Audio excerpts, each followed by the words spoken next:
welcome back. Mother Bat here. So this is one hard video to talk about because I still struggle talking about it because it only happened only 6 months ago.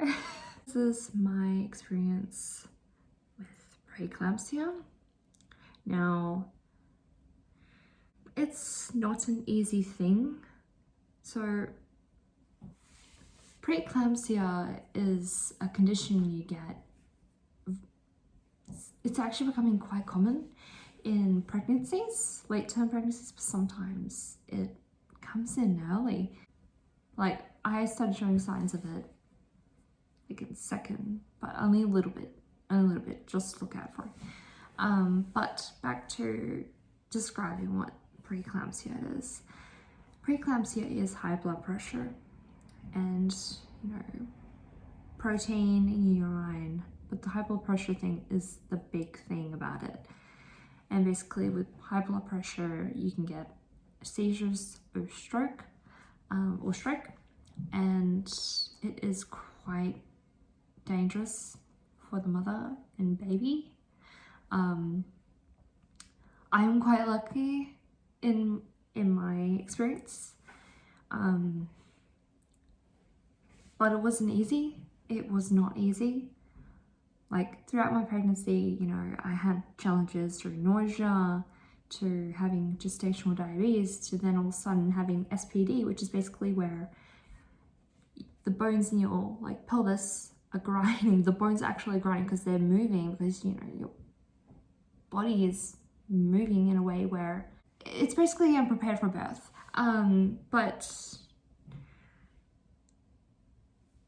But I thought it would just stop there. With having sometimes struggling to walk, and I couldn't even work anymore. I had to go on leave earlier. But I was told when I was around 12 weeks, I think that was the nuchal scan. They saw I had high blood pressure, so I had to take a baby aspirin ever since, I forget when, but I had to start taking it as soon as I was told, and told to look out for some symptoms. And when I did, I mentioned it to my doctor, and they said, "Oh, your blood pressure's fine," but they didn't check my urine. And I feel a bit not right because I don't get headaches. But it wasn't like a bad headache, it's just a headache that doesn't go away even if you take Panadol, which you can only take when you're pregnant. And I just had to deal with it. And then it came next morning and it was still there. See, now I get double vision without my glasses, and must not scratch. But when I realized I was getting double vision with my glasses on, that's when something wasn't right and the headaches weren't going away. So I was like, you know what, I'm just gonna go to the hospital. I don't have a good feeling about this. I can hear my little baby making a little noise. When I went up to the hospital and I said, hey, look, it's not going away, and that they checked my blood pressure. They said it's high, so we're gonna check your urine. And when I was waiting for my results, one of the doctors who I had see, there was two of them, a male and a female. The male doctor, he said, "Are you stressed?" And I'm like, no, I wasn't stressed. You're annoying me saying that, but I'm not stressed. And then he walked away while I was waiting for the results. My main doctor, she came in and she said, hey, look, so you have protein in your urine. So I ended up being told I had to transfer from the hospital that I was at to one that was 4 hours from my hometown. Now, I live in a small town, it's completely surrounded by desert, red desert. So it's only, getting till you have to be transferred to a hospital was not fun. Fast forward, I am, at the hospital, and it was interesting, just quickly saying that being flown while laying down is quite interesting, but it was not a fun experience. Having to spend the first week in hospital, and then things were kind of being in control because I had to take 2 different types of medication, but one was 3 tablets 4 times a day, and one was just 1 a day, so it was a lot. And there was other medications as well for like the headaches that never went. They never went. If I didn't have my pain under control, it would affect my blood pressure, and it also just the pain was always there. It was always there, even when I had pain medication in my system. Like, I had to have strong pain medication, but to a degree. And then I ended up being put back into hospital a week after, and I was there. I basically was in hospital for 3 weeks. 1 week as an outpatient, but 3 weeks in hospital. It was horrible. It was lonely. I had a few visitors, and my mum hanged around a bit, and my husband can only do so much. It was not a fun experience. There is not many, not that I know of, but there's not many people who know about preeclampsia. And when doctors say, oh, it's just normal pregnancy swelling, it's my baby girl. But it's just normal swelling, it's just normal headaches, it's just normal this, normal that.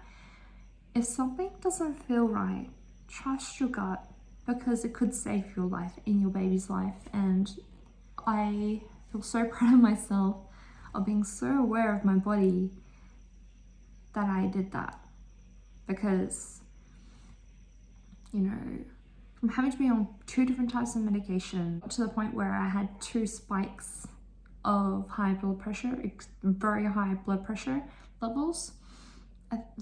My last one was 155 over 115, and that was due to a midwife, and I understand they get really busy, but it was 2 hours late. My medication was 2 hours late. I can never miss a dose. At the time, I'm off it now, but it was not good. I did not feel right. The one who looked after me, she bolted straight to get my medication, and just before the morning rounds for the doctors, and it was perfect timing. So I was already told, be prepared, we might have to induce you soon if anything happens over the weekend. It did twice. And the fact that from going such a high level to a low level in a short amount of time, because she gave me my blood pressure medication, and because it was so high and instantly dropped low, I felt so sick. I could not speak properly. I could not form a sentence. It was scary. My arms felt weird. My body felt weird. It was scary. And I just had a whole, I was crowded by I was crowded by doctors all around my bed, and yeah, and I spent 2 days getting prepared to be induced. And giving birth, honestly, it was not it's not painless. It's not being induced is not easy. And I had an epidural, so, and that also helps with blood pressure as well. So I was yep, I'm already getting it anyway, with or without, for the blood pressure. And I slept majority of the time. Yep. But I have more stories, because there was a lot of things that happened around that time. A lot. But my birth story was just simple, Only took me 6 minutes to push. That's it. Just 6 minutes. I think my body, it reacted badly, but the fact that my body rejected it, but at the same time it worked really well for the birthing progression. Bit of a weird thing. But at the end of the day, would I do this again to have her? Yes, I would. And at the same time, it was the most horrifying, most worst experience I ever had in my entire life. I am affected by it still. I still get, I still get really anxious by things because of it. But at the end of the day, I've made a beautiful girl, my beautiful daughter, and yeah. I'm so sorry about how the lighting is. It's in the afternoon. I hope you all enjoyed today's story. I will share you more of my stories of either being pregnant or the postpartum and things that involve my daughter being in hospital. I have a lot. I have a lot. But main thing is that we're both healthy and I have to head off. I gotta attend to my baby girl. And you have a lovely day. And I'll talk to you later.